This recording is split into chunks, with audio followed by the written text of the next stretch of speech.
Dober dan, Blaž Kavčič. Pozdravljen. V svoji delovni karieri ste bili tudi direktor trženja pri Iskri za Daljni vzhod in Azijo. Bili ste tudi podjetnik. Zakaj ste se leta 2000 odločili za vstop v politiko? Ja, če pogledam nazaj, jaz sem imel do politike res eno tako distanco, še kot študent recimo.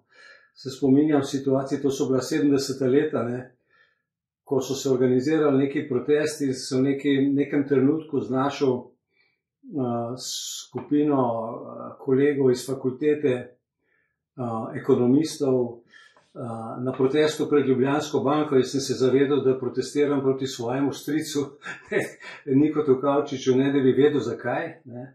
V bistvu je bila zanimiva situacija toliko, ker je takrat študentska organizacija bila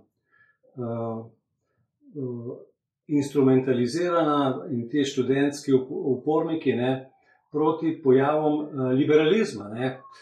Partijska linija je bila takrat tako močna in globoka država, takrat že v 70. letih, da se je organiziralo proteste te vrste. Jaz nisem se čutil, bi rekel, blizu tem zadevam in v politiko sem se začel postopoma vključevati tako bolj, recimo, ko sem vstopil v Iskro, so mi rekli, člani se v Zvezo komunistov, pa malo pomižiknili zraven, to so bili taki časi, sicer ne boš mogel tako uspešno delati v zunanji trgovini, ker ko bo prišel trenutek, da bi te poslali kam ven, je tista gospodarska zbornica in tako naprej, ki sitnarijo, če nisi v partiji. Zaprav, ni bila ravno nek tako pogoj in glede na to, da se jaz nisem čutil sovražno razpoloženega do tiste jugoslovansko-slovenske realnosti. V 70. letih sem bil nekaj let potem tudi član Zveze komunistov in potem sem izstopil iz te organizacije in sem se v politiko začel vključevati na željo krajanov tukaj v okolici, se pravi vasi Forme Crn grob, ker je občina hotela postaviti smetišče pod idilično cerkvico v Crn grobu, eno krasno okolje. No in takrat so me prišli prositi za pomoč in sem začel skozi civilno družbo se malo spet vključevati v politiko, ker politika pravzaprav jo moramo razumeti. Dejansko politika bi morala pomeniti to, kar tudi slovar slovenskega knjižnega jezika pravi. Se pravi, to je upravljanje ali pa ukvarjanje z zadevami skupnega pomena. Človeška družba ne more funkcionirati brez politike. No, jaz sem se takrat vključil potem najprej v demokrate, pa z demokrati bil pridružen v LDS, ker sem bil vedno bolj poslovno orientiran človek. Takrat sem bil na vodilnem položaju v Iskri, v sanacijski ekipi Iskre telematike in sem nekako moral poskušati vzpostavljati stik s politiko, ker je šlo za tako velike projekte. Iskra takrat imela 30.000 zaposlenih, naša telekomunikacijska organizacija okrog 3.000. Bili smo v postopku neke poslovne konsolidacije in to so bile zadeve, kjer moraš imeti stik s politiko, če si vodilni gospodarstvenik. Potem sem po nekem slučaju bil izvoljen v državni zbor in potem sem izstopil iz politike, šel v mednarodni konzulting in se leta 2007 tudi po nekem slučaju znašel najprej v državnem svetu kot državni svetnik, potem bil izvoljen za predsednika državnega sveta in leta 2012 sem potem prenehal svojo politično pot. Zelo sem bil vesel, da sem lahko spoznal, kako deluje ta politični sistem, zakonodajni postopek, kako potekajo stvari v politiki, ampak me politika ni pritegnila. Videl sem tle velike probleme in tudi nekako samokritično ugotovil, da jaz nisem idealen osebnostni profil za politiko, ker se moraš znati, bi rekel, prostodušno smejati in ljudem obljubljati stvari in sprejemati razne aranžmaje, tako da se mi je zdelo v poslovnem svetu boljše okolje, ne. Tako da mislim pa, da sem v tem obdobju, predvsem v državnem svetu, naredil neke še dosebne razmisleke v smislu državniških analiz in znanj. Potem smo še poskušali z nekaterimi političnimi povezovanji vzpostaviti za Slovenijo neko nov smer politike, ne. Jaz sem v nekem obdobju dosti tesno sodeloval z Mirom Cerarjem, ampak je potem se pokazalo, da je slovenska politika že takrat prišla pod popolno kontrolo globoke države. Tako da tam nas je bilo nekaj ljudi, ki smo razmišljali državotvorno in patriotsko in hkrati strokovno in ekonomsko in smo bili po kratkem postopku odloženi na stranski tir. No in slovenska politika se je takrat, tako kot v vseh drugih državah članicah Evropske unije in tudi širše, po celem svetu, razvijala v smeri, kot smo ji priča danes. In v tako politiko vstopati v tem stanju seveda mene neposredno ne zanima, imam pa veliko željo in pripravljenost in tudi moč in znanje sodelovati z strokovnimi patrioti, ki bodo enkrat morali se angažirati in organizirano nastopiti za to, da bi dosegli nekaj, kar bojo nekateri ocenili, to je pa fantazija, fantaziranje, ne, to je pa utopija, v resnici pa to že piše v naši ustavi. Ker to, kar bi mi v Sloveniji morali realizirati, je samo morali bi se nehati sprenevedati okrog zvestobe naši ustavi.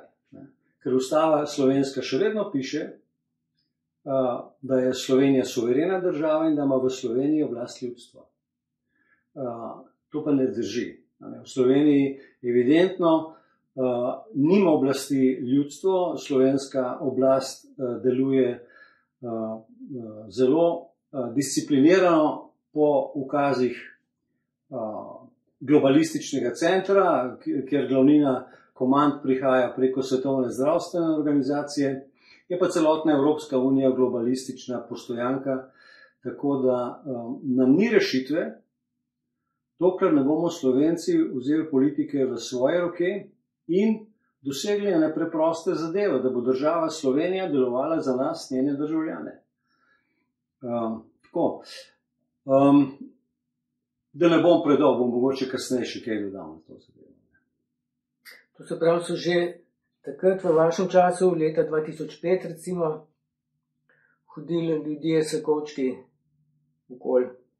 Ja, takrat jaz tega nisem poznal tako v detajle, ampak takrat, ko smo recimo imeli resne namene z Mirom Cerarjem, takrat sem dobil pa konkretne informacije, kako se prevzema ljudi in se jih tudi postavi, ljudi, ki so, ali bodi si tako, več mehanizmov je. En mehanizem je, da se zgradi nekoga in se ga postavi na položaj in je ves čas ujet v primež te mafije politične, ki po celem svetu obvladuje zadeve. Druga zadeva pa je, če slučajno nekdo pride, jaz predpostavljam, da Miro Cerar recimo ni bil prej vpet v te zadeve, ker je bil predvsem aktiven na pravnem področju in da so se odprej razmeroma dobro poznala, jaz sem ga osebno cenil, ampak pri njem jaz ocenjujem, da je prišlo do tega, da so ga postavili pred odločitev.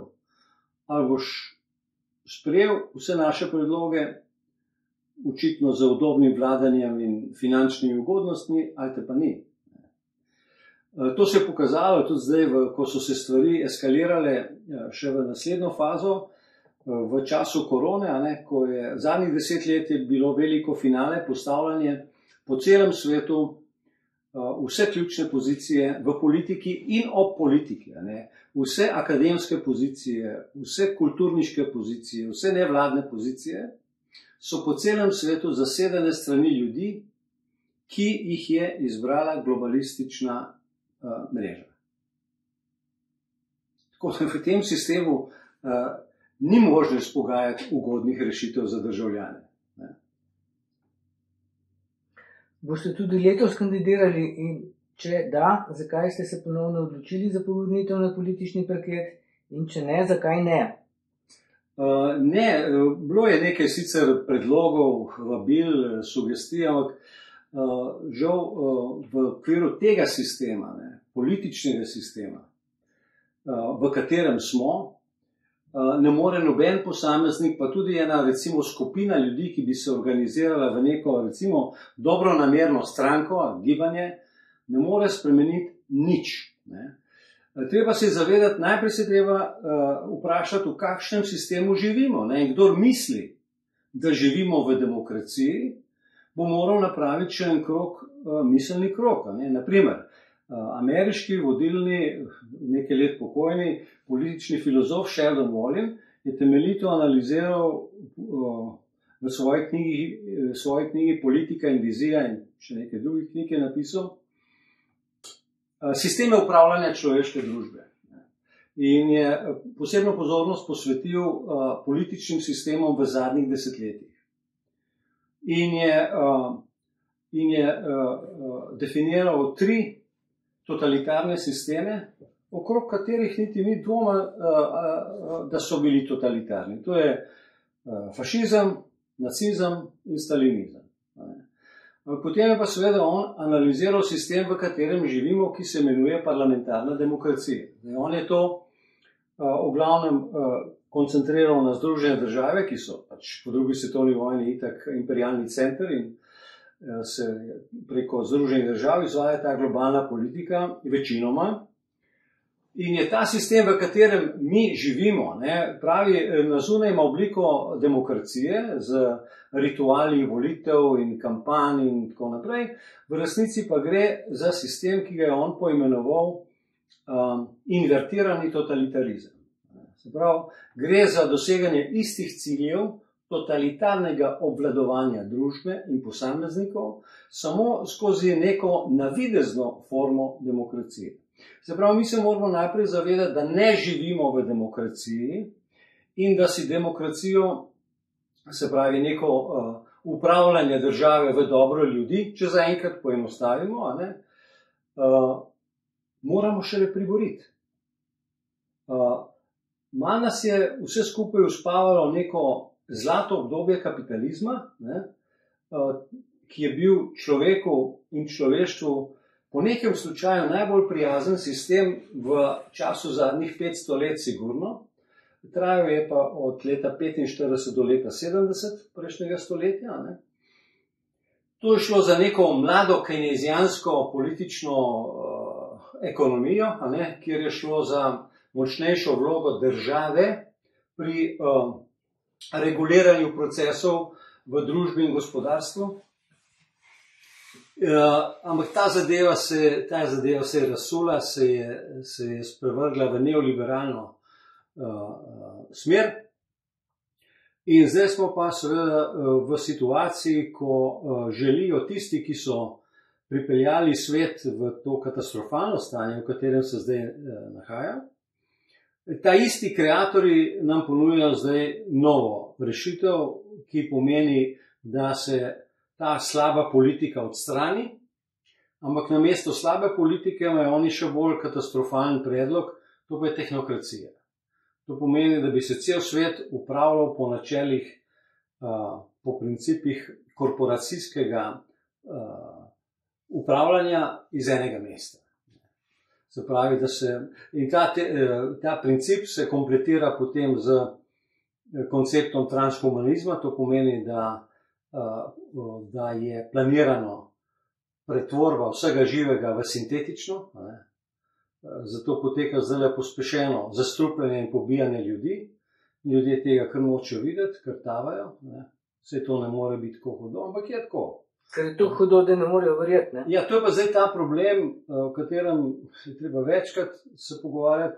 Zadaj je kognitivna disonanca, so neki drugi procesi, potem to, kar ta znani zdaj v zadnjem obdobju Matijas Desmet, belgijski psiholog.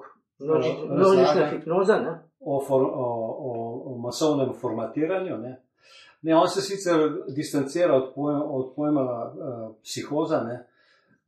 Čisto strokovne argumente ima, zato on pravi, da psihozo je možno opredeljevati samo individualno. Ne.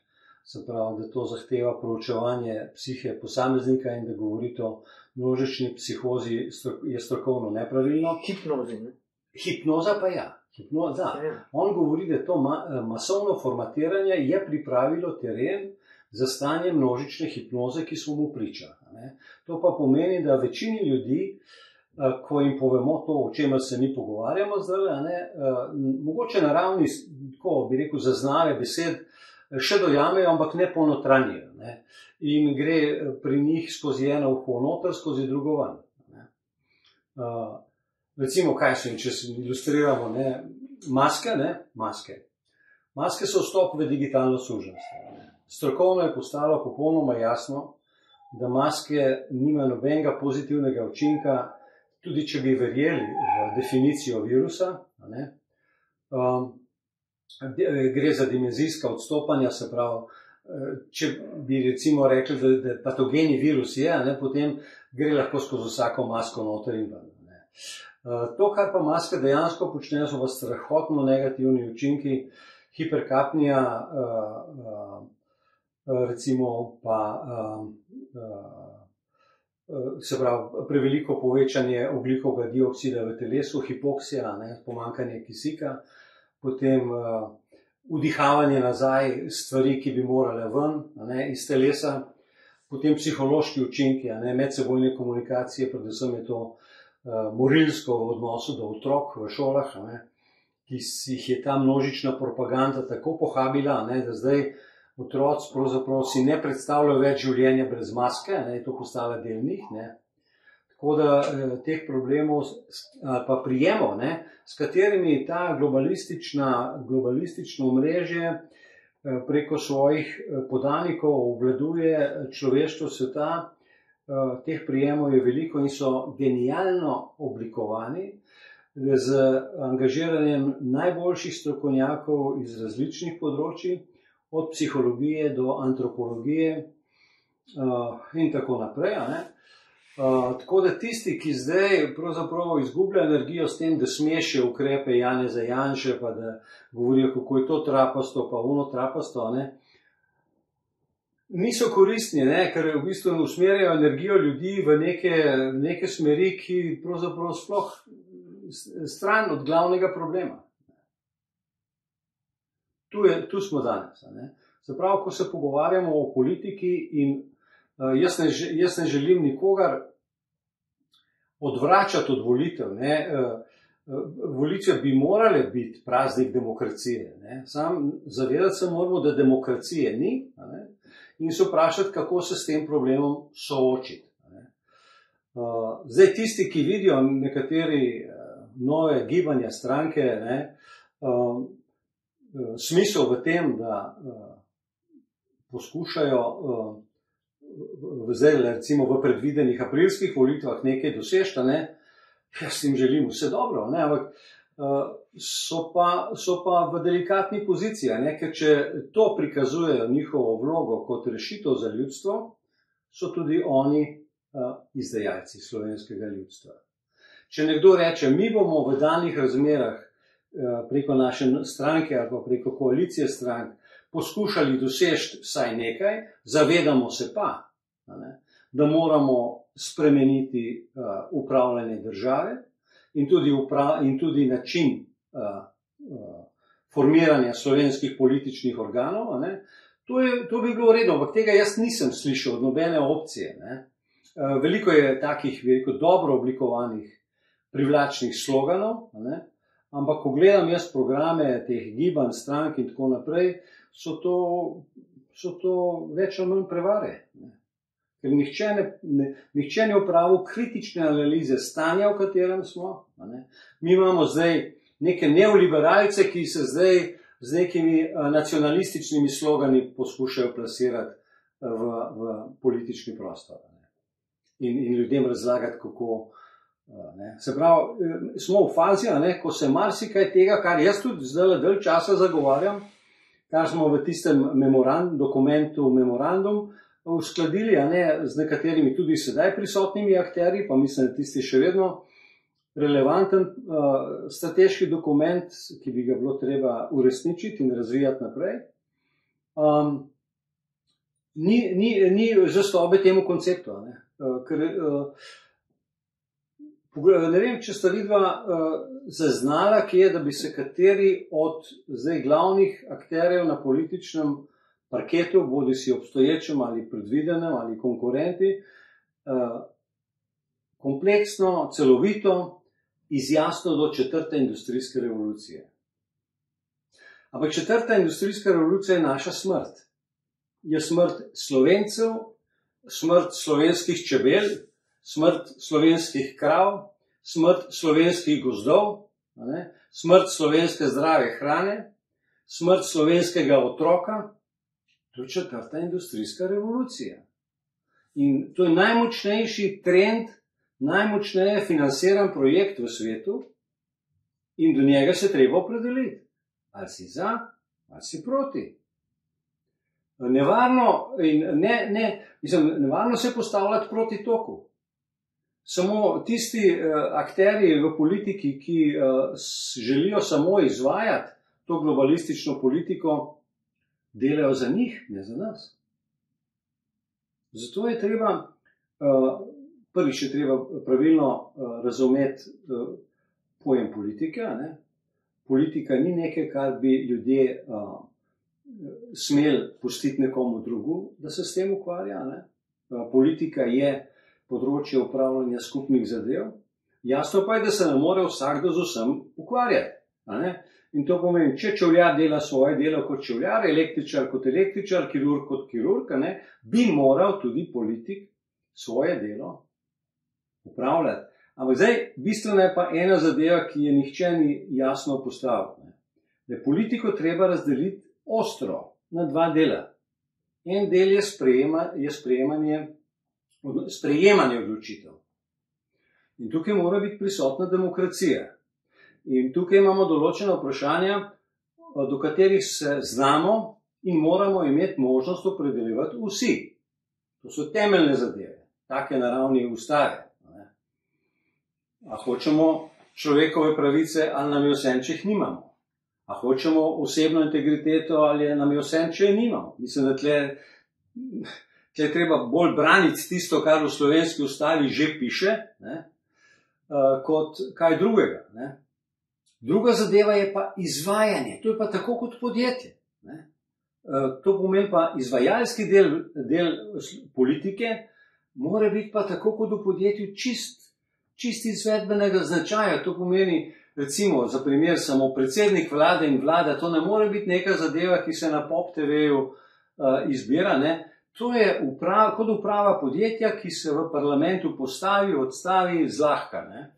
Tako da nekaj v tej knjigi, ki jo zdaj s Katarino Vidner-Ferkov pišejo, sem malo bolj natančno te stvari opredelil na ravni analize, pa tudi na ravni predloga. Kako postaviti upravljanje države, da bi lahko služile ljudem. Ker zdaj temu ni tako. Bodo knjiga išla že pred volitvami? Ja, računam, da bo v okviru 14 dni. Super. Ampak sej mislim, da recimo Ljudska lista zagovarja samo oskrbo, neodvisnost pri hrani, pri raznih resursih. Ampak problem je v tem, ker smo prodali že vse svoje te boljše tovarne in tako naprej. Ja, zdaj tle je zelo važna slovnica, osebni zaimki. Jaz nisem nobene tovarne prodal. Ti tudi ne. Ja. Zato se moramo zdaj v bistvu, ko mi rečemo, mi smo krivi za uničevanje okolja, pa za prevelik. Ne, treba tako. Državljani nimamo neposredno vpliva na sistemske zadeve. Kako se proizvaja, kako se troši in tako naprej. To je področje, kjer mora biti upravljanje države kvalitetno postavljeno. In zdaj ni. In je vse slabše. In če ne rešimo tega sistema, ne moremo rešiti nobenega od navedenih problemov. Ti problemi, ki jih ti navajaš, so dejanski problemi, realni problemi, vendar v okviru sistema upravljanja države, kot ga imamo, niso rešljivi. In je zdaj poskus pogajanja, da bi nekaj boljše uredili, z sedanjimi oblastmi, je popolnoma brezvezno. Zdaj tako, brezvezno je, če na to računamo, da bo prineslo končno rešitev. Jaz pa seveda z velikim spoštovanjem gledam na vse napore, ki jih vlagajo razne iniciative, pravniki, zdravniki, v opozarjanje na nepravilnosti.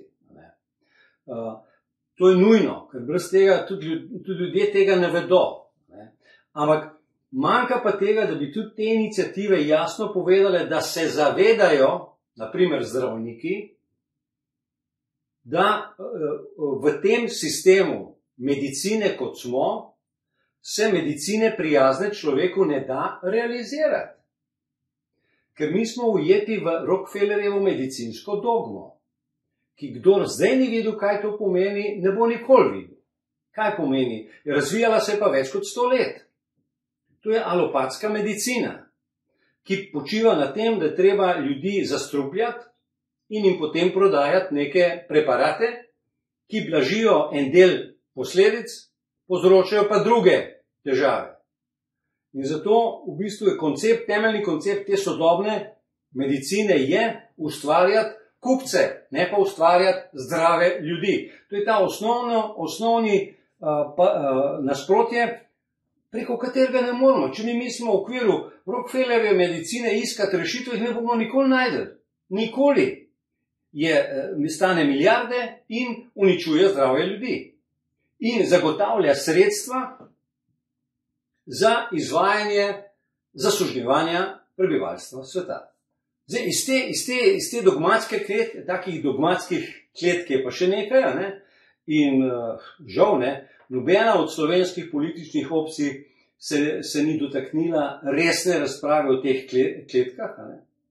Zato tudi, recimo, sanjarjenje o samopreskrbi, o šolanju na domu, o paralelni valuti, to so čiste utvare, ki jih ne zamerim običajnemu človeku, ki išče rešitve od danes na jutri. Kdor pa stopa v javni prostor in reče, jaz imam predlog, je pa izdajalec, če ob tem ne pove, da nam globalisti ne bojo pustili takih rešitev. Prvič, drugič pa te rešitve so zelo parcialne. Če pogledamo šolanje otrok na domu, otrok rabi socializacijo. Prvič. Drugič, če otrok doma, da bi se starši nimajo niti časa, niti strokovne usposobljenosti, niti živcev, da bi se kvalitetno ukvarjali z izobraževanjem otroka. No, variante so zdaj, ki živijo, zaenkrat životarijo, da starši nekateri privatno pač najamejo učitelje in jih eno skupino otrok šole. Lepo, sej to je, recimo, sigurno so to odlično okolje, ampak pogledajte, mi smo, generacije so gradile šolski sistem Slovenije. Zdaj pa tisti, ki to zmorejo finančno, si bojo to v nekem obdobju morali plačevati dodatno, za bistveno slabšo kvaliteto, najbrž. Mogoče ta medčloveški odnos, ki je zelo pomemben, je lahko tudi na višji ravni, ampak logistično, pa telovadba, pa to, pa ono, pa prehrana, pa to je pa sigurno teže realizirati. Šole so nam pa vzeli. In šolali smo generacije učiteljev, ki so postali tako podobno kot zdravniki, mučitelji nacije. Torej, ena najbolj takih pokvarjenih in res vse obsodbe vrednih populacij so učitelji, ki so popolnoma nekritično sprejeli znanstveno nedokazane zadeve in brez kakršne koli kritičnosti šli mučiti otroke. In jih še mučijo. To je treba jasno povedati.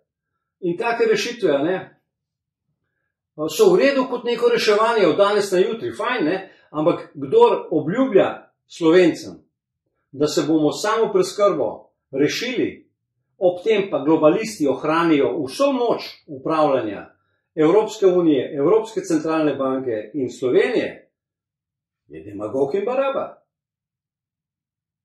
Na ravni politika si to ni upravičljivo. Kdor se gre voditelja, mora celo sliko pošteno in strokovno predstaviti. Zato se jaz nobeni od teh opcij ne pridružujem. Imel sem nekaj poskusov sodelovanja z večjim številom teh ljudi, ki se zdaj pojavljajo. Pri vsakem je nekaj dobrega, ne? Ampak vsi imajo omejitve, ali na ravni znanja, ali pa jih iz ozadja držijo in jih usmerjajo, kaj lahko, česa pa ne smejo. Kaj ne bi bilo nič posebnega, to se po celem svetu dogaja. Politiki, ki so toliko predani svoji naciji, so plačali to svojo predanost s svojim življenjem v zadnjem obdobju, zadnjih nekaj let. Tako hudo je tukaj. Tako da jaz teh problemov ne poenostavljam, ampak opozarjam pa, da volitve v okviru tega sistema, kot je sedaj, ne morejo pripeljati do boljših rešitev za državljane Slovenije in ne bodo pripeljale. Če pa to pomeni neko mobilizacijo prebivalstva, je to v redu, samo ne smemo se ugibati pa resnici. To je zdaj problem ta trenutek. Ko ste prvikrat javno opozorili, da obstaja globalni načrt za soživljanje človeške vrste, ste veliko tvegali, ne? Najbrž ste pričakovali, da vas bodo množični mediji označili za teoretika zarot in vas poskušali očrniti, a ste se vseeno odločili za ta korak. Zakaj? Ja, jaz se sicer nisem kar naenkrat odločil, da bom tvegal vse pa začel piti te stvari. Jaz pravzaprav sem začel študirati, kaj se v družbi dogaja, kaj je slabega, kaj tako naprej. Ko sem prevzel funkcijo predsednika Državnega sveta, leta 2007 sem bil izvoljen po za to predvidenem postopku, leta 2008 je prišlo do svetovne krize. No, in jaz sem bil do takrat bolj, kot sem večkrat omenil, bolj poslovno usmerjen ekonomist, od takrat naprej pa študiram te stvari. In sem definiral že takrat in predlagal državnim svetnikom in so sprejeli nekaj strateških dokumentov na moj predlog, ki so pokazali na ta neravnovesja, ki so se v družbi pokazala na osebni ravni, na nacionalni ravni, na globalni ravni in ki so imela trend naraščanja. Tako da od takrat naprej, jaz sem seveda potem malo že opisal zdaj moje poskuse tam, pa potem je bilo še nekaj z dobro državo, pa predtem za stranko Mladih Slovenije, pa tako naprej. Tipal sem v slovenski družbi, kje bi se dalo organizirati eno skupino zavednih, strokovnih ljudi, da bi začeli Slovenijo krmili nazaj na optimalno pot. Tukaj nisem bil velik optimist. Jasno mi je bilo tudi, da v tem jeklenem sistemu se zelo veliko niti ni dal narediti, ampak vsaj miselno, strokovno bi se lahko pripravljali, pa zato ni bilo veliko posluha. Potem pa, ko je prišlo do zaostrovanja z tole koronsko krizo, takrat sem pa začel poglobljeno, pravzaprav tudi najprej me je Katarina prosila, da sem za njen portal Zdravo Slovenija napisal nekaj strokovnih tem z področja ekonomije, se pravi, kaj je za univerzalnim temeljnim dohodkom, pa za digitalnim denarjem, pa tako naprej. Ker predtem se mi niti ni zdelo vredno, da bi pisal neke članke, pa tako, ker sem videl, da ljudje ne razumejo. Jaz sem se v določenih krogih pogovarjal, pa ni bilo nobenega zanimanja za resnično to, kar pravi heterodoksno politično ekonomijo, ki je ponekod po svetu prisotna. No tako, da sem bi rekel, dozoreval miselno v tem smislu in potem smo pravzaprav ven prišli kot skupina 8 z memorandumom, ki sem ga že omenil. Takrat je bil tudi Gregor Kost član te naše skupine, in meni je žal, da nismo pravzaprav po tisti poti nadaljevali, kot smo jo takrat definirali.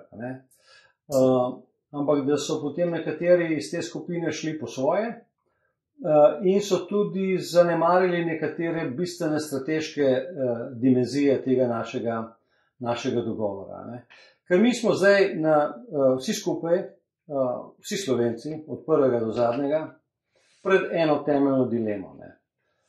Ali bomo sodelovali v skupinskem samomoru, ki so nam ga pripravili v podrobnosti, globalni milijarderji, skozi projekte transhumanizma in tehnokracije,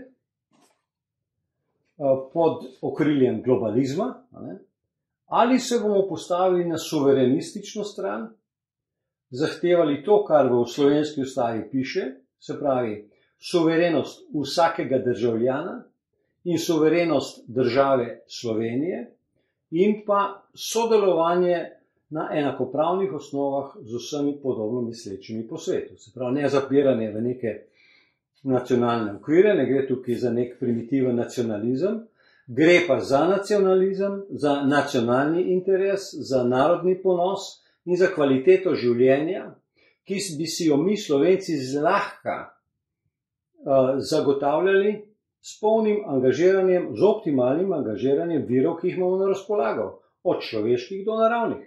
Slovenci imamo znanje, smo pridni, treba bi bilo stimulirati prave aktivnosti, zdaj so destimulirane, uničeno je bilo s temi korona ukrepi velik del malega gospodarstva in kmete zapirajo kmetije, se ne splača več pod temi pogoji delati.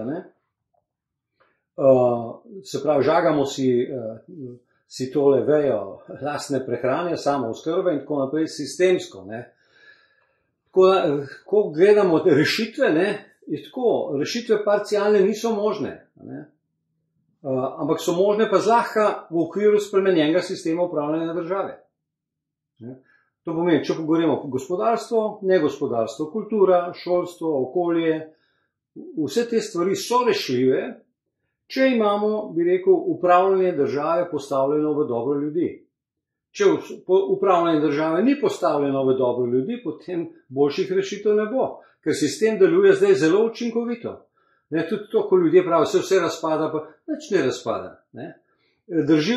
Držijo nas z jeklenim prijemom financiranja. Vse občine, vsaka občina je poslušno izvaja vse, vsako podjetje poslušno izvaja vse.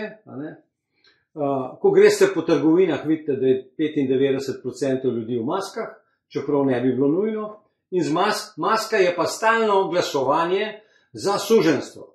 Se pravi, kdor nosi masko, ne da bi se temu vsaj poskušal upirati, je stalno glasuje za suženjstvo in za ta sistem, ki nas je zdaj zagrabil in ki nas misli uniči do konca. No, glede teh strank, ne razumem, kako je lahko v Sloveniji toliko alternativnih strank in ljudskih list, ki se vse zavzemajo kao za dobro ljudstva, ampak združiti se pa ne znajo. In edino združeni bi lahko kaj dosegli. No, v ponedeljek sta se recimo vendarle združili Ljudska lista in SOS, ampak to bo morda dovolj le za vstop v parlament, ali pa sploh ne bojo prišli na volitve lahko. Ne pa za parlamentarno večino, ki bi lahko naredila spremembe. Kaj bi jim vi kot dober poznavalec sistema svetovali?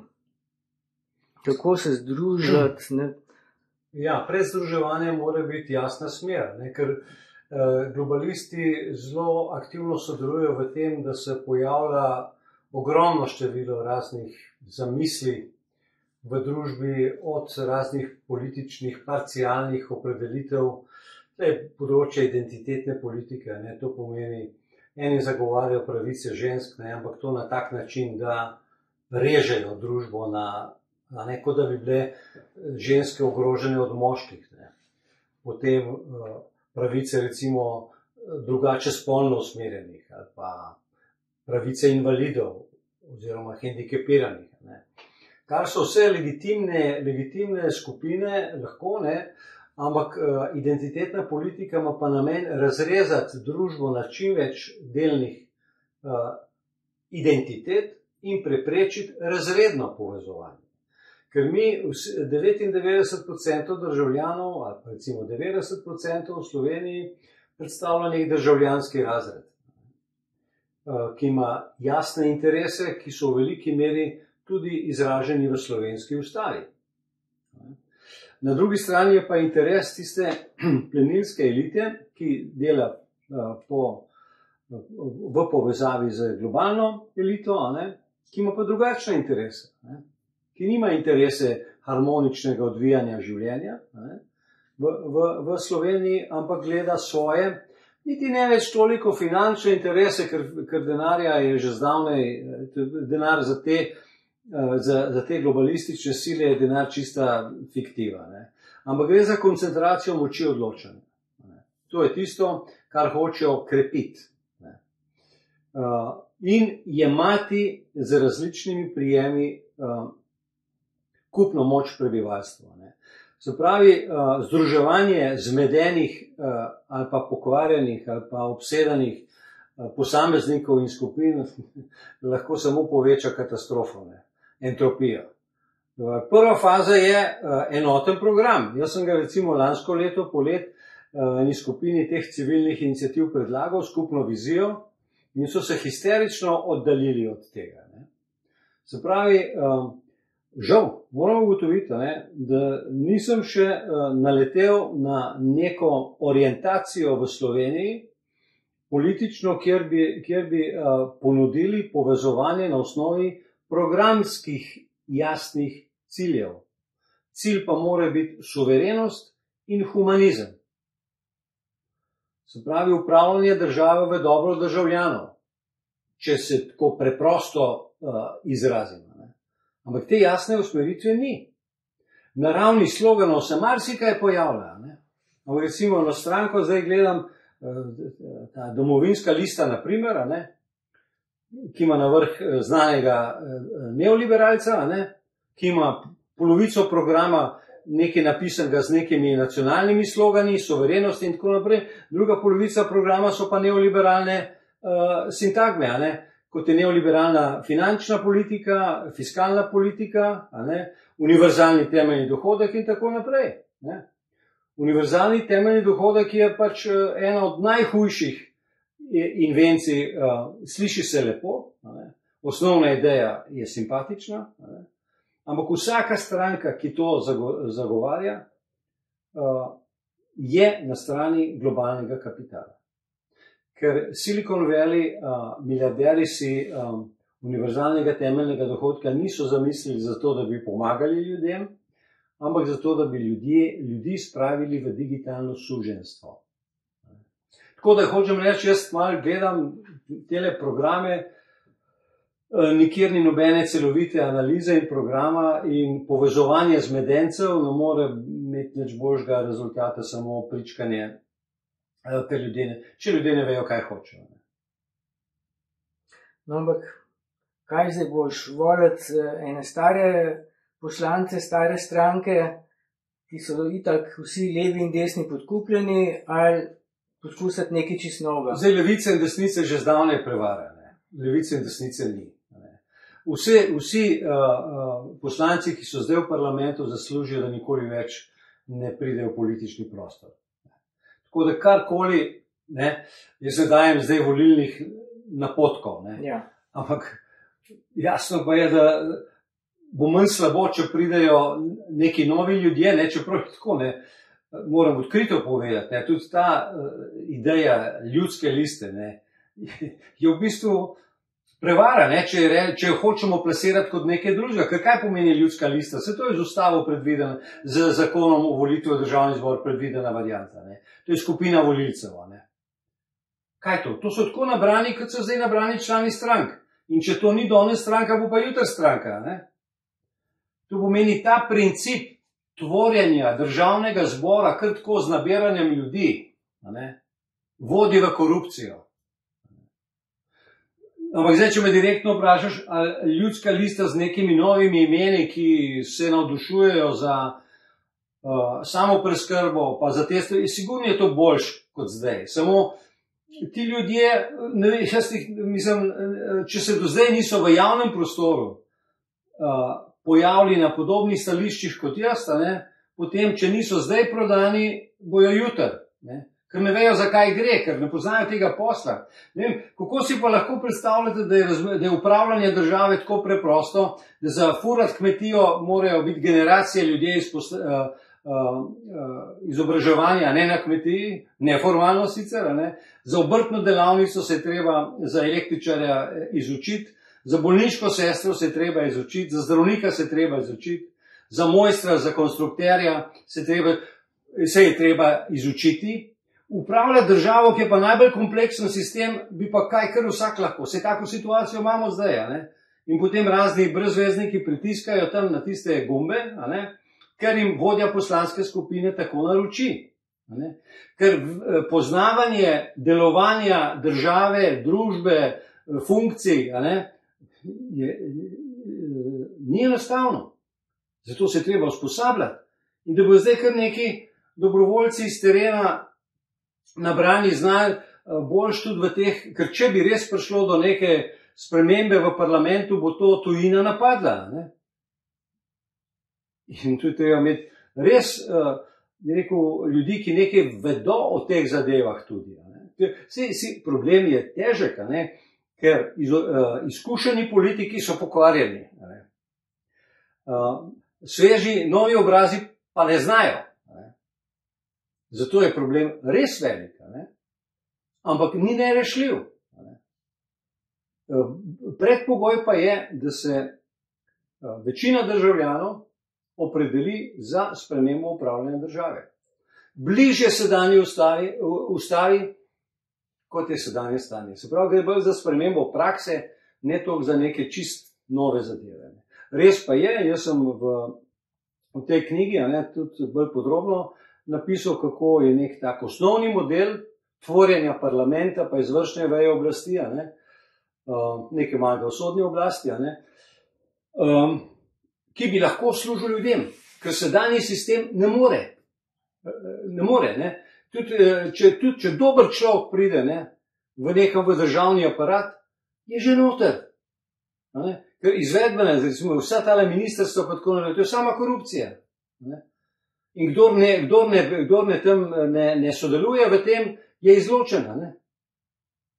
In sem spada pa seveda še bistveno drugačna davčna politika, ne, ki mora destimulirati korupcijo med drugim. Sedanja je preveč kompromisna. Ne. Ampak tudi ne bi imel smisla, da bi bila bistveno drugačna, ker dokler državo upravljajo neki izvoljeni ljudje, ki potem, ko so bili izvoljeni, delajo za druge, drugače biti ne more. Zato je tukaj prisotna moja skepsa, jaz sicer želim čim večje spremembe, če bo do volitev prišlo, in vso srečo vsem tem, ki se na novo potegujejo, ker tako kot oni si tudi jaz želim spremembe, samo pokazali so pa bistveno premalo pripravljenosti za iskanje res državotvornih rešitev. Tega pa nihče ni pokazal. In vsi, gledam jaz tudi pač te dnevne, tudi v bistvu nekatere njihove informacije, vsi nekako delujejo v smeri, kot da je sedanja oblast vredna, da se mi državljani ali pa oni, ne, recimo, z njo pogajajo. Ne. Z njimi se nimamo kaj spogajati, ker oni ne poslušajo nas. Oni izpolnjujejo ukaze in imajo hrbet krit. No, to sem pa že prej povedal, ne, da ne dajem v nič, obratno, ne, v bistvu cenim in sem hvaležen tudi kot državljan za to, za vse te opozorila, ne, na področju zdravstva pa drugih področjih, ne, ki se dajejo, samo opozarjam pa, da ne bodimo tukaj naivni, ne. Ker opozarjati kriminalce, da delajo kriminal, pa misli, da si nekaj pametnega naredil, ne, je napačno. Ne. Zato imam pač tako stališče, kot ga imam do teh vprašanj. V redu, kakšno gospodarsko politiko bi morali voditi Slovenija? A se preveč osredotočamo na uvoz in smo s tem bolj ranljivi? Ja, Slovenija seveda bi morala biti veliko bolj samooskrbna. Ampak tudi tukaj moram povedati, zdaj samo na kratko, ker sem že omenil, moramo definirati, kdo je to mi. Ne?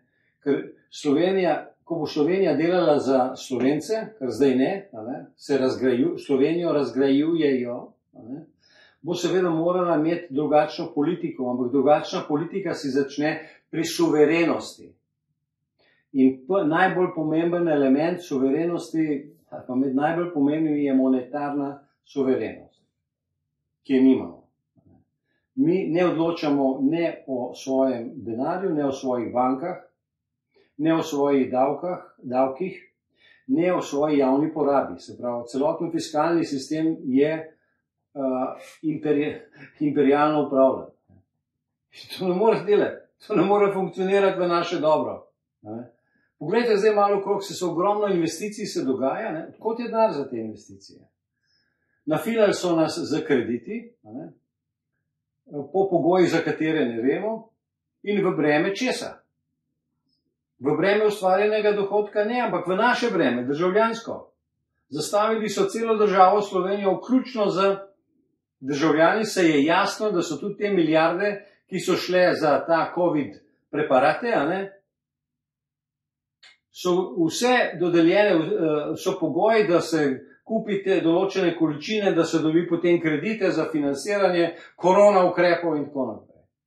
Korona ukrepi so po vrsti narejeni uničevalno. Zgledajo kot neka pomoč, ampak v bistvu so onesposobitev. Plačujejo se pa iz naših žepov. Tako da, ko vlada reče pomagamo, nič ne pomagajo. Neodgovorno se zadolžujejo v naše breme. Nekateri pa zelo služijo na tem. Ja, se so potem še provizije. Sliši se, da se že za jesen kupuje velike količine. Ja.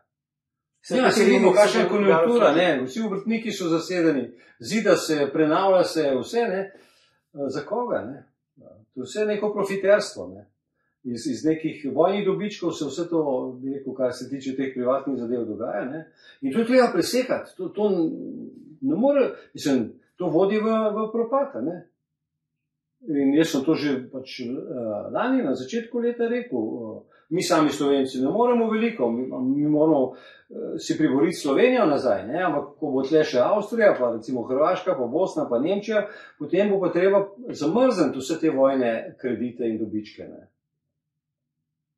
In odpisati, to ne bo nikoli vrneno. In komu je cel svet dolžan? Komu? Cel svet je zadolžen, vse države, komu?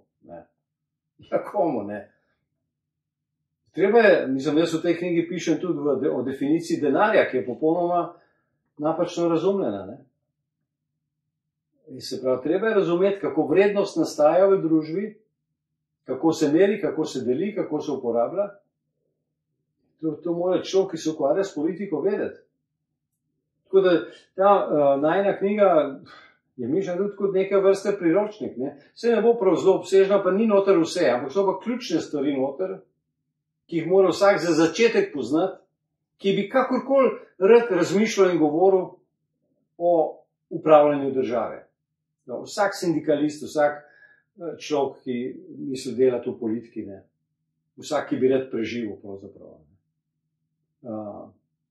Zapeljali so nas vsi, vsi smo zapeljani, saj tudi jaz vsak dan še spoznavam kaj noga, ker se intenzivno učim. Imam internet ima kup negativnih stvari, ima pa tudi to, če znaš jezike in če imaš neko osnovno strokovno znanje, res lahko ogromno stvari najdeš strokovnih, ki ti pomagajo kompletirati ali pa verificirati svoje stališče ali pa najti odgovore na konkretno vprašanje. In smo v fazi, ko moramo intenzivno razmišljati in delati. Ko smo že pri izobraževanju, sem slišal, da recimo Ljudska lista prav dela na izobraževanju svojih kandidatov, poslancev, bodočih mogoče, predvsem kako se boriti proti korupciji, da bojo res to ljudje integritete in vi bi bili super inštruktor za take, ki bojo prišli na oblast. Dobro, jaz sem odprt človek za vse komuniciranje. Bomo videli, jaz sem tudi že delal precej let kot mednarodni svetovalec na področju razvoja ljudi v vodstvu in v prodaji. Ampak je tako, ne, mislim, korupcija je zanimiva kategorija, ne, ker recimo ali pa kakšni programi, kot so integriteta, pa ne, to se vse lepo sliši, ne, v resnici je pa tako, sistem je zgrajen na korupciji, ne. Vse ima svojo ceno, ne? Ne ravno to, ampak recimo globalni center korupcije v Wall Street, ne, in Federal Reserve, ne, se pravi Ameriška centralna banka. To je center korupcije. Ta korupcija, ne, kot se običajno med ljudmi dojema, da se nekomu nekaj plača za nekaj, ne, pod mizo, ne, to je najmanjša stvar, seveda jo treba preganjati, ne, ampak treba je v smeri politiki, ki se morajo ukvarjati s preprečevanjem vzrokov korupcije. Vzrokov korupcije, kar pomeni tudi, da je treba v celoti denar je treba iz političnega volilnega sistema izločiti ven. Tudi nobene kampanje na komercialnih medijih. Ker komercialni mediji so rod vojske globalistov. Ne delajo za nas, ne delajo zato, da bi bili mi informirani, ampak da bi bili mi indoktrinirani v napačno smer. Zato vsakdo, ki bo šel na javno televizijo, ne, bo delal v bistvu za njih. Ne. Recimo, morebitne resnične alternativne politike bojo usmešali, ne, in promovirali, ne vem, nekoga, ki ima ženo z lepšo obleko ali pa tako, ne. Take ostarije, kot smo jih lahko videli zadnja leta na Pop TV-ju pa tam, ne. To je treba spremeniti v osnovi. Ne. Kako se volijo tisti ljudje, ki sprejemajo pravila, se temu reče. Parlament je mesto sprejemanja pravil. Vse tako, demokracija, ne, malo tudi to pojasnimo, ni nikoli bila enostaven pojem. Ne. To je ubežen pojem, kot mu pravi Sheldon Wallen. Ne. Ker, kaj pa je pravzaprav demokracija? Ne. Zdaj, jaz vedno grem pogledati v te slovarje, kaj piše. Ne. Tam je treba začeti. Ne. In slovar slovenskega knjižnega jezika ima boljšo definicijo demokracije kot recimo Merriam-Webstera. Ker v Merriam-Webstera, ne, kot relevantnem svetovnem pojmovniku, ne, je demokracija zožena na pojem volitev. Ne. V slovenskem slovarju torej, knjižnega jezika je pa vključen še sprejemanje odločitev v dobro ljudi. No in to je v bistvu demokracija. Ne. Vendar od Aristotela, Platona naprej v bistvu je bil to kompliciran pojem. Ne. Bali so se demokracije kot nekega sistema, kjer ta revni pridejo do glasu. Ne. Ta revni bi vse potrošili, vse pa nič ne vejo, pa tako naprej. Ne.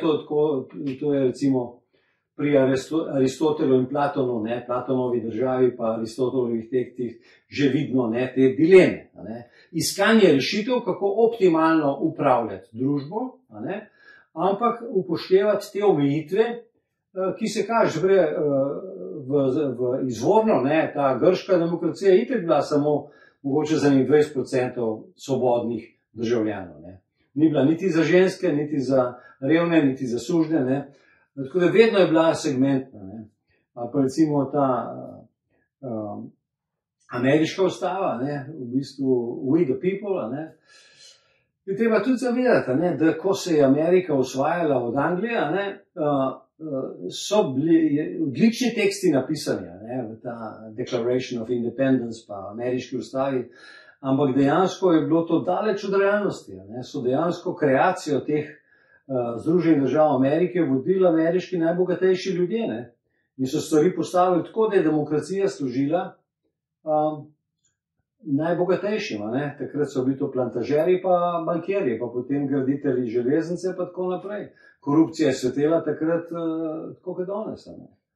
Tako da temelji te demokracije seveda tudi niso čisto idealni. Ne. Treba se zavedati plusov in minusov. Ampak tako na človeški ravni se pa zavedamo, da demokracija bi morala pomeniti sistem upravljanja države v dobro ljudi. In ob tem pa znati rešiti tudi problem, da ljudje velikrat ne vejo, kaj je za njih dobro. Če greste danes v Mercator, je več kot 90% ljudi z maskami. To pomeni tem ljudem zdaj reči, zdaj boste pa vi ljudska lista vsem odločala, s pomočjo blockchain podprtih nekih elektronskih volitev, je seveda samo še ena past.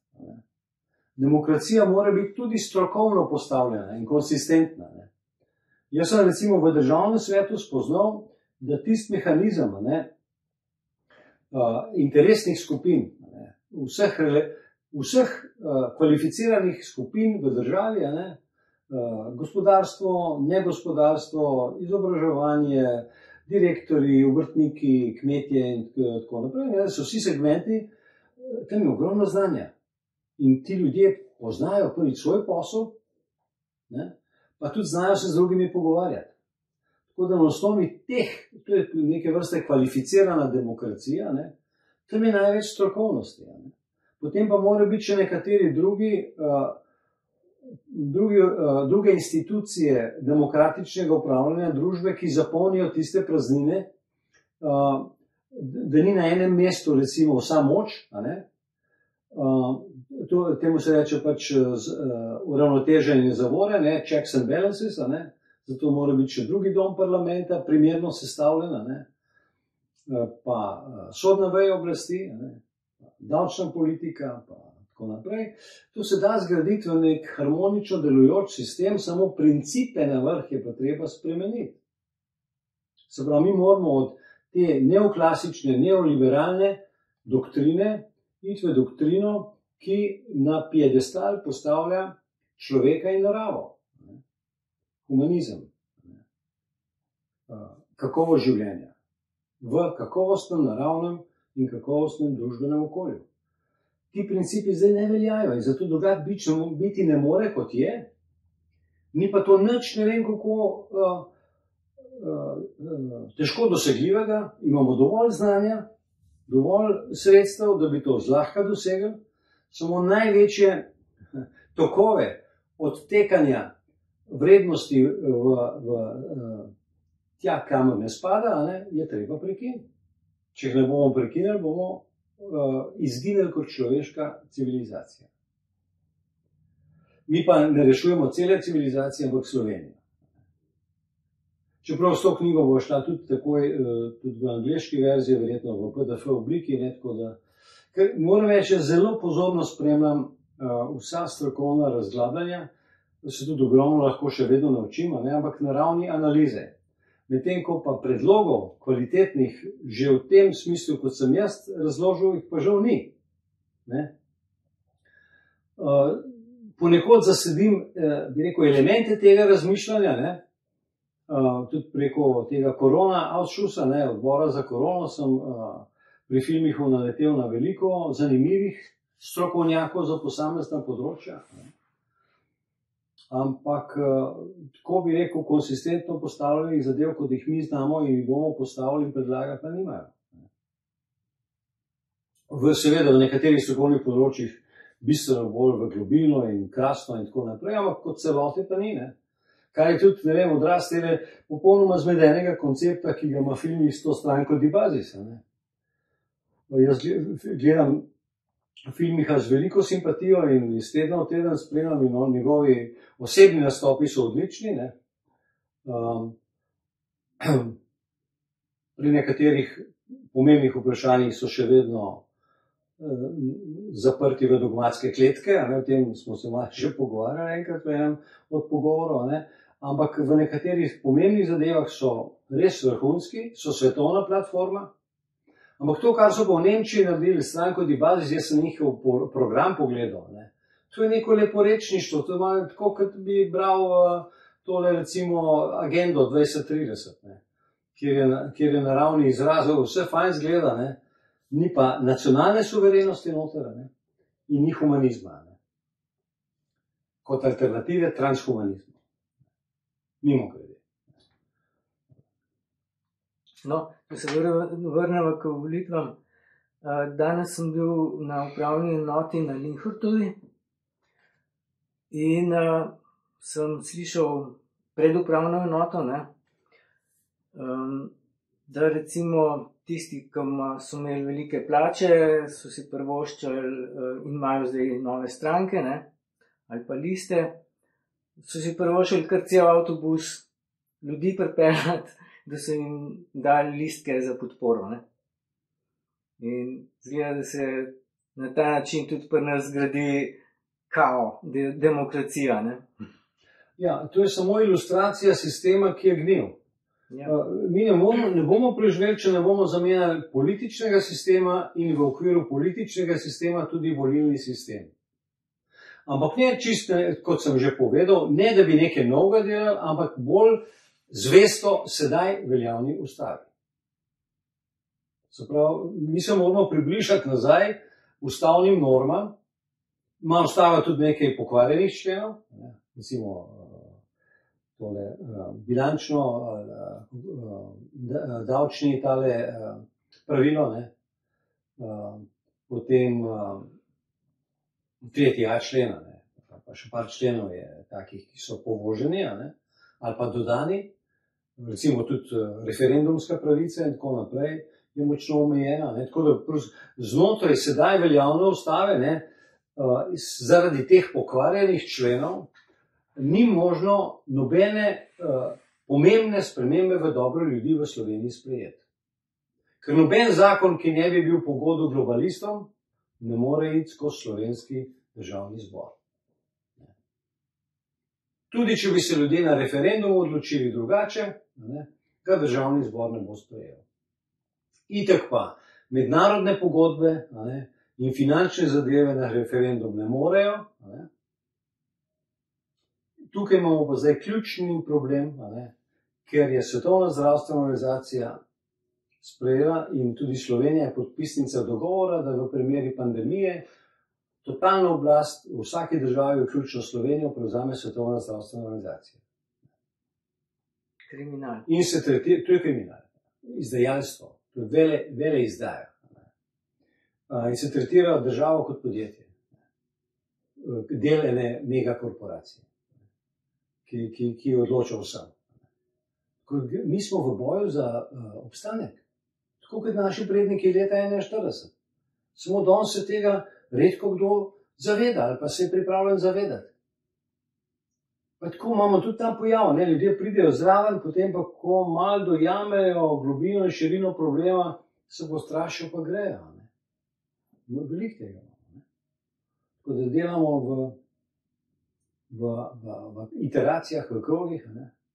Je nekaj ljudi v Sloveniji, ki so jim stvari jasne in ki so odločeni do konca se boriti. Ne.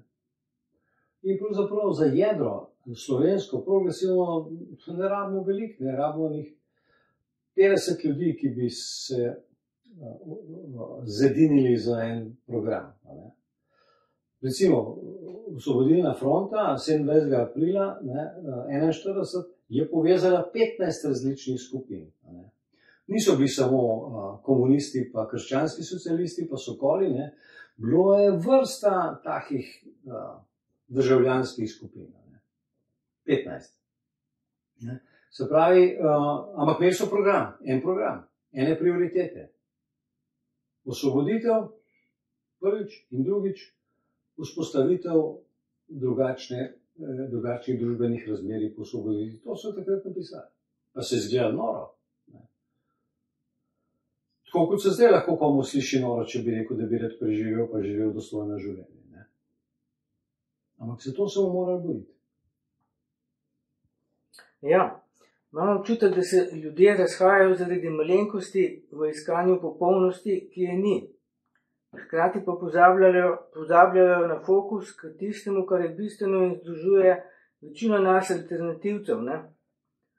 To je recimo ljudem omogočiti dostop do resničnih informacij, ki ga zdaj ni, razkrinkanje prevar in diskvalifikacija prevarantov, skrb za resnično zdravje in dobro ljudi, ne pa za farmacevte in podkupljeno odločevalsko peščico, ne? potem še recimo ukinitev vseh političnih ukrepov, ki nimajo veze z zdravjem, kar je bilo zdaj pri COVID-u, in pa možnost takošnjega odpoklica vseh poslancev, ki ne delajo za ljudstvo in so podkupljeni. Tega tudi do zdaj ni bilo, ne? Poslanci so bili večni.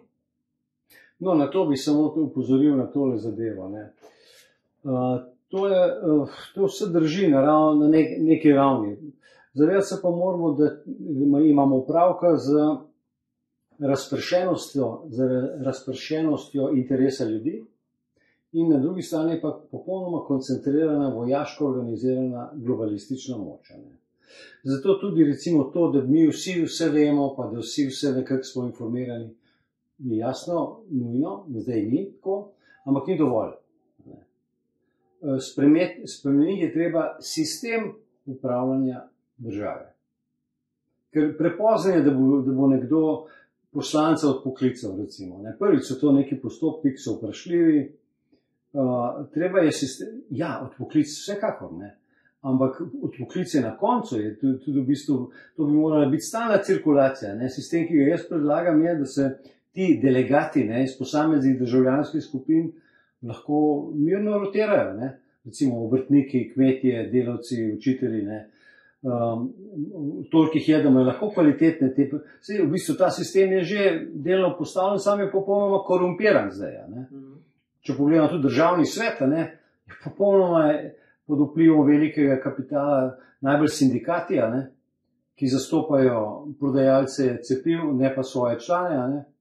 Članstvo je pa tudi tako zblojeno, da mirno, ne so nekateri ljudje iz vodstva enih sindikatov rekli, kaj pač se ljudje to hoče, naši člani, hoče ukrepe, hoče testiranje, ker se učitelji bojijo otrok, da jih ne bojo okužali. Vse sorte, Tako naivno so nasedli na tele trike, da moramo mi politični sistem spremeniti, če hočemo karkoli spremeniti pri reševanju teh problemov, ki si jih navedel in ki so dobro ugotovljeni problemi. Sam se jih ne da reševati na nivoju posledic, treba jih je reševati na nivoju vzrokov sistemsko. Ker samo v drugačnem sistemu bomo to lahko dosegli. Mi smo zdaj tukaj na Gorenjskem. Vprašanja so se rodila v Ljubljani. Dajmo slišati vprašanja iz drugega konca Slovenije, iz Prekmurja. Mene zanima v bistvu samo eno. Več ali manj ste vse povedali. Moj poklon. Mene zanima, kam plujemo, kaj nas čaka jeseni. To je zdaj zelo pomembna miselna orientacija. Jaz predlagam, pa ne mi zamerno, da je tak način tudi izražanja treba spremeniti, kaj nas čaka. Ker dogodki se ne spuščajo na zemljo, kot tako sami od sebe. Plani, ki jih imajo globalisti, so jasno postavljeni. In zdaj od nas je pa odvisno, ali se bomo organizirali in rekli, ne, hočemo človeku prijazne rešitve. Oni so napisali agendo 2021, agendo 2030, imajo svojo digitalno preobrazbo, zdaj Slovenija tudi mirno podpisala, tale Andrijanič in tako naprej. Oni šibajo svoje zadeve za naš denar. Tega bi se ljudje morali zavedati. Sej oni ne delajo, kar delajo svojih prihrankov, tele Bill Gates pa tele. Monetarni sistem, monetarna dogma, o kateri jaz pišem pač temeljna opozorila v tej knjigi tudi, je taka, da srka vrednost od prebivalstva sveta in ga potem uporabi za to, da to prebivalstvo sveta zasužnjuje. In mi se moramo stres zbuditi, ampak seveda ni dovolj, da se mi tako le pogovarjamo v določenih krogih, jaz lahko vse vem, vi lahko vse veste, imamo pa silno moč organiziran in zato se to tako preprečuje. In zato je tudi v teh naših vrstah, alternativnih skupin, je ogromno agentov. Ne po slučaju, zato ker je to najbolj nevarno, da bi se ljudje med seboj povezali na nekih strokovnih, progresivnih stališčih. In moramo se enostavno iti v drugi smeri, ne recimo povežte se, ampak najprej v nekem jedru sprejet program, analiza, cilji in tako naprej, in potem reči, kdo se strinja s tem. In potem ne pridejo zraven tistih, ki se strinjajo. Ne. Pri nas pa tele, recimo, alternativne skupine. Ne. Enkrat pride en z neko idejo prasindikatov, pol pride en s starovetskimi skupnostmi, pol eden z globalnim repozitorijem, eden z naravnim pravom. Ne. Ampak, če pogledate rdečo nit, ne, vseh teh pobud, živi človek. Mislim, skupni imenovalec vsega tega je. Ne ukvarja se z slovensko ustavo. Čakaj na nekaj iz neba, glej za 3000 let nazaj, kako so v stari Indiji, tam so šli kastno skupnost, starovedske skupnosti. Naravno pravo je čista fikcija, z njim se je Francis Bacon ukvarjal, ampak v bistvu predpostavlja monarha in tako naprej. V nekaterih teh idejah je lahko tudi kaj pozitivnega, ampak temeljno je zadeva naslednja. Mi Slovenci, tako kot Avstrijci ali pa Hrvati, se moramo postaviti na stališče, da pravila sprejemamo mi sami. Narod si bo pisal sodbo sam. Ne vrag mu je nebo in ne talar, pa dajmo to ponotraniti in razumeti, kaj to pomeni. To pomeni suverenost. Slovensko ustavo, ki je najvišji zakon, ki ga mi Slovenci med sabo sprejemamo, ki ga ne more noben globalni repozitorij ali pa Trump ali pa QAnonci ali pa Marsovci ali pa Saturnovci ali pa ne vem, iz Karantanje ne moramo zdaj sem prenesti ustoličevanja knezov. So pa tam kakšni principi lahko, ki so zanimivi za vgraditi v neka načela. Ampak veljati pa more tisto, kar se mi med seboj dogovorimo in sprejmemo, najvišji akt je ustava, in ustava mora dajeti usmeritve tudi za zakone.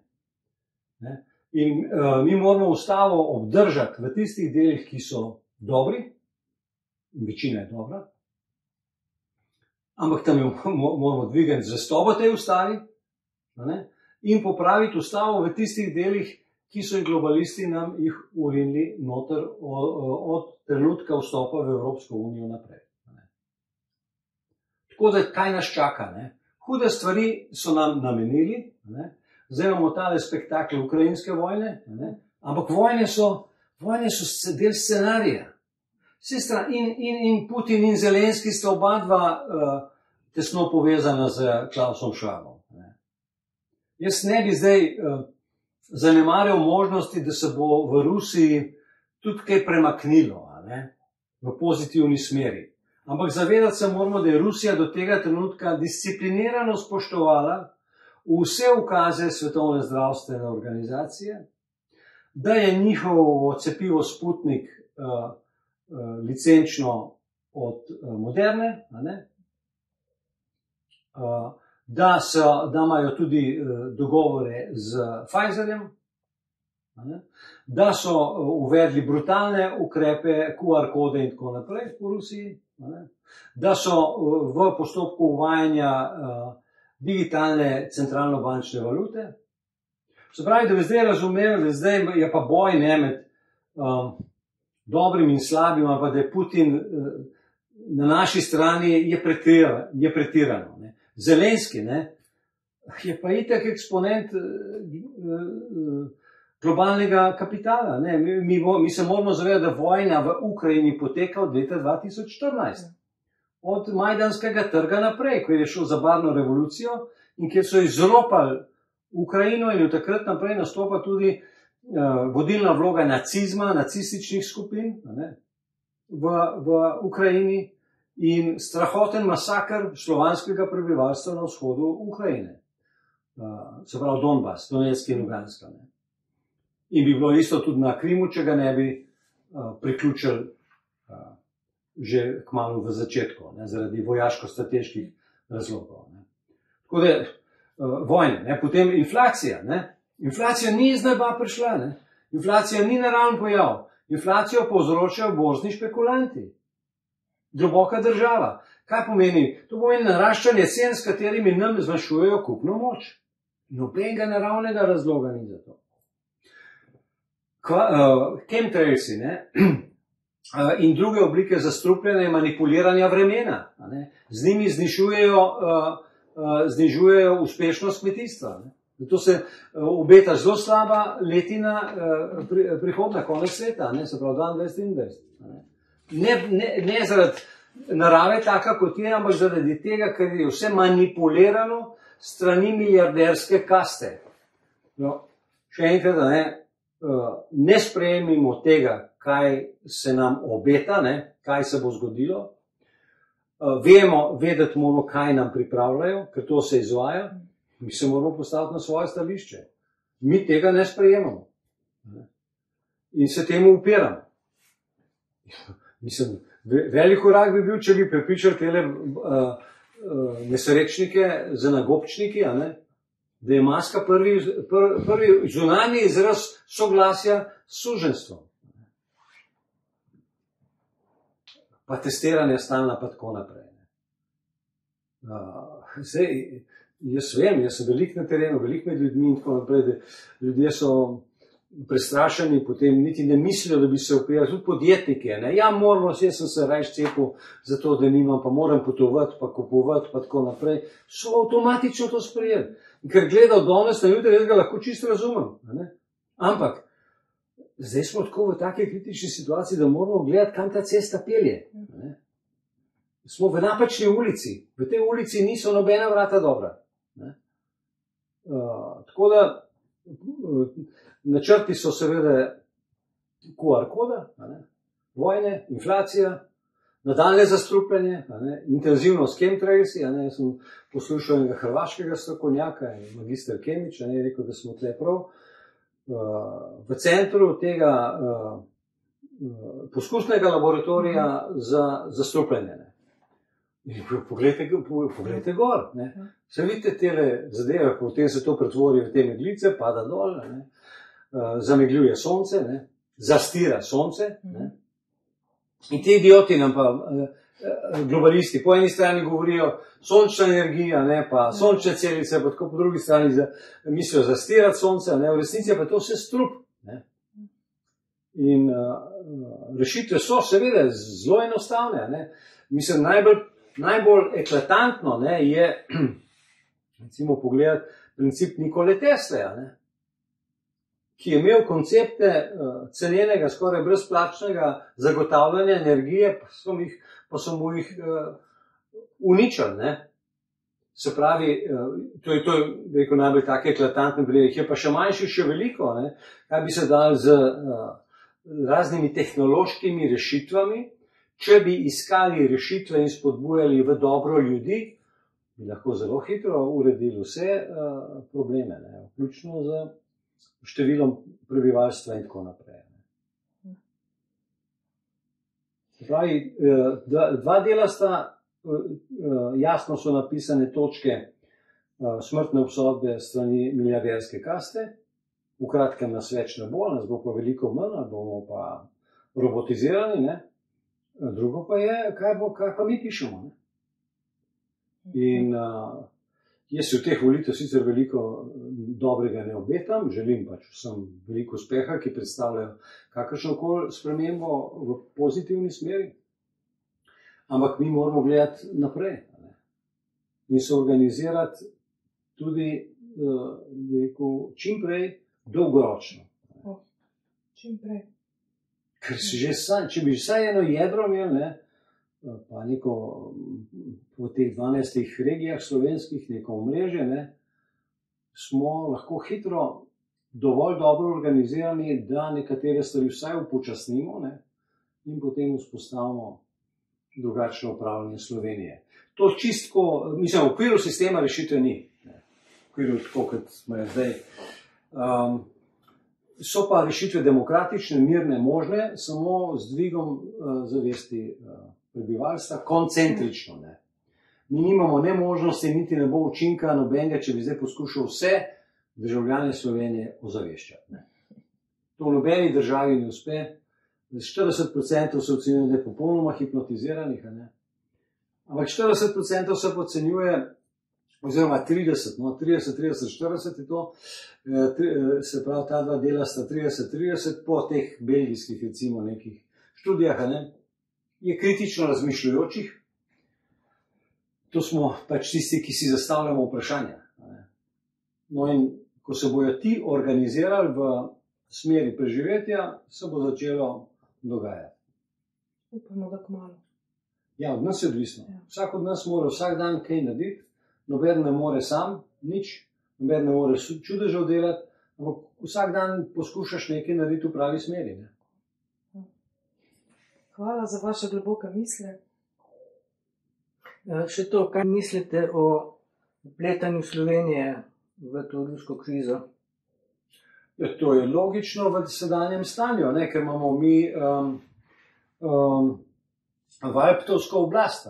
Oni pač delujejo ne v skladu z slovenskimi interesi, ampak v bistvu vlečejo poteze, ki so všečne globalnemu centru. Mi nimamo kaj početi tam.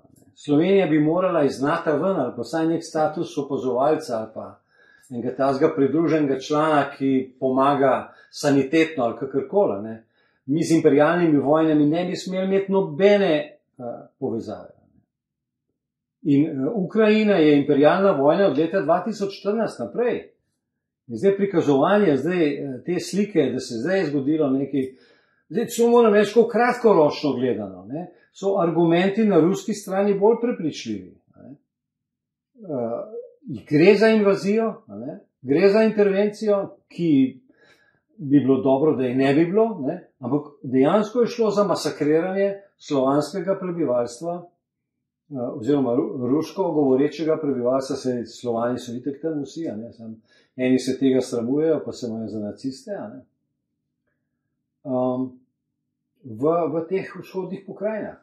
Tako da to drži. Poleg tega je tle še ta dimenzija intenzivnega dela laboratorijev za bioterorizem, financiranih strani Amerike, to je pač objavljeno dejstvo, da so dokumenti vam prišli, so na Twitterju objavljeni. Tudi ta Victoria Nuland, ki je na zaslišanju v ameriškem parlamentu pač razlagala zadevo, je izpadla, mislim, je to potrdila, da laboratoriji so, samo ona je rekla pač, da so to za obrambne namene. Se pravi, viruse razvijajo za obrambo.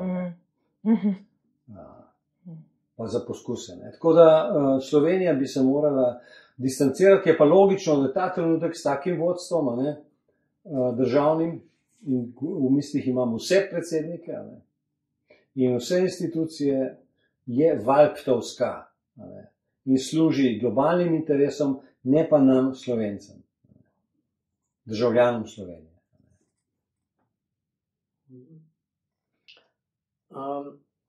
Lahko še malo več o knjigi. Kje se jo bo dal dobiti?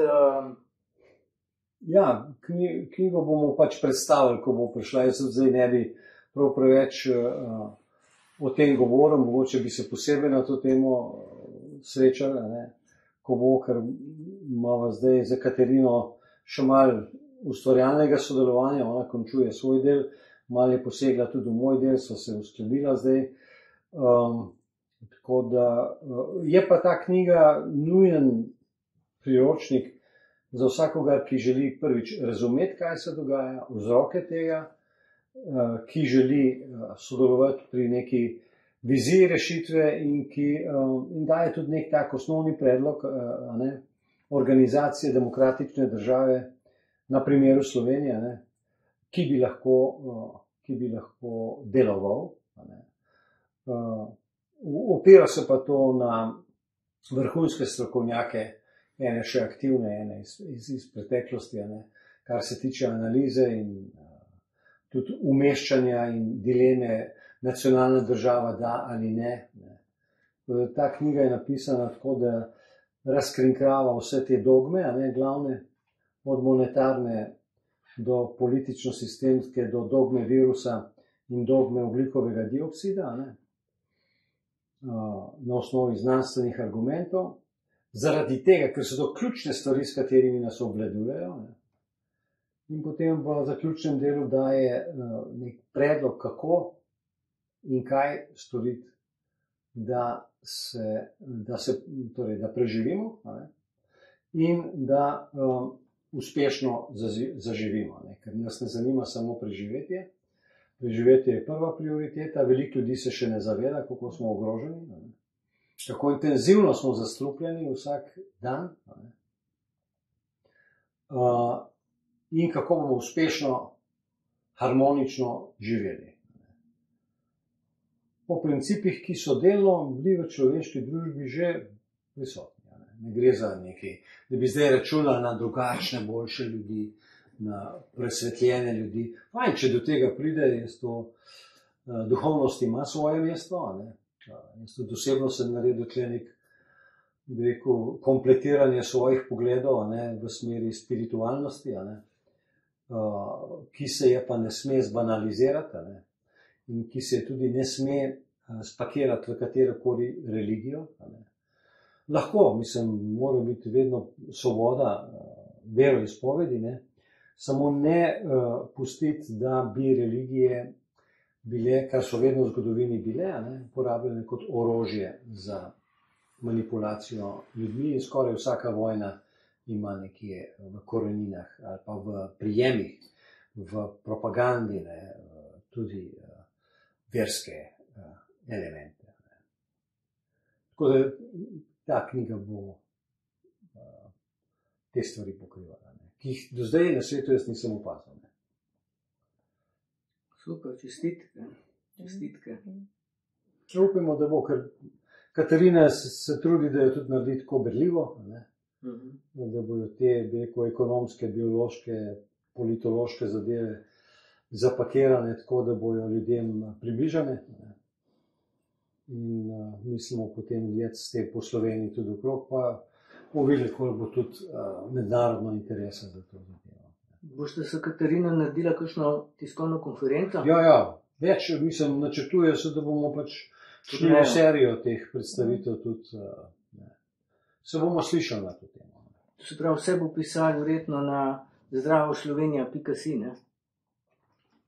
Ne vem, zdaj založnica bo Bernarda Žužek iz Novega mesta, ona ima založbico, ona je tudi ena od teh redkih, ona je v tem vodstvu Združene Dolenjske. Ena redkih ljudi, ki so jim stvari jasne. Tako da malo je to tudi ta knjiga, tudi imela nek povezovalni akcijski moment. Ker pri njej je tudi še ena urednica, Živa Zakšek, ki bo tudi posegala še malo v te stvari, tako da malo se tudi razvija tle debata, usklajevanje. Ker tako, mislim, stvari se morajo širiti, morajo biti blizu širšemu krogu. Hvala lepa. Hvala vama. Hvala za obisk in za odlično vprašanje. In ob priliki bom z veseljem, tako kot smo rekli, okrog knjige pa tako naprej. Mogoče bo naslednja priložnost. Potem se kmalu vidimo. Ja. Hvala. Hvala.